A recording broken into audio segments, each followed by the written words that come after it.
So यो आजको भिडियोमा चाहिँ हामीले रेजिडेन्स स्ट्रक्चर अफ ओजोनको बारेमा चाहिँ पढ्नेछौँ र त्यसको लागि चाहिँ सबैलाई थाहा छ ओजोन भनेको O3 जसले चाहिँ हामीले डिभाइड गर्दाखेरि चाहिँ यता O यहाँ O र यहाँ O हुन्छ र अक्सिजनको भ्यालेन्स इलेक्ट्रोन भ्यालेन्स सेलमा चाहिँ 6 वटा इलेक्ट्रोन हुन्छ त्यो सबैलाई नै थाहा छ।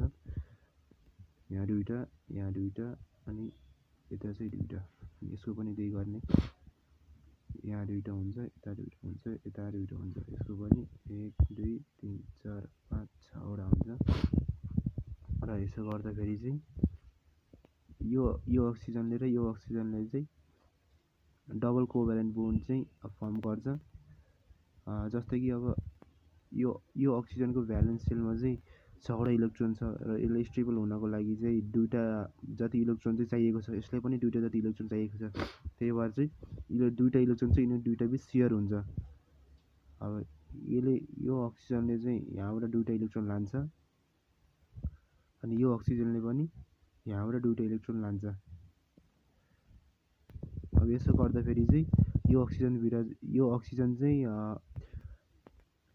चाहिँ स्टेबल भइसक्यो किनकि यसको भ्यालेन्स सेलमा चाहिँ 8 वटा जति इलेक्ट्रोन भइसक्यो। 1 2 3 4 5 6 7 8 यो अक्सिजन पनि स्टेबल भइसक्यो किनकि यसको पनि 8 वटा इलेक्ट्रोन जति चाहिँ भ्यालेन्स सेलमा चाहिँ पुरा भइसक्यो।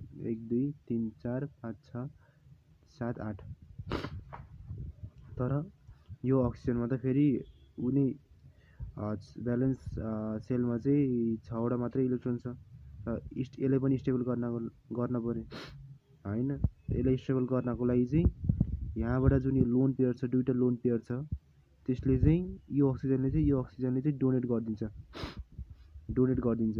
यो अक्सिजनले चाहिँ यहाँबाट दुईटा लोन पेयर चाहिँ एउटा लोन पेयर चाहिँ लान्छ र यसो गर्दा चाहिँ यो पनि स्टेबल हुन्छ र यसलाई यसरी पनि देखाउन सकिन्छ। यस्तो गर्ने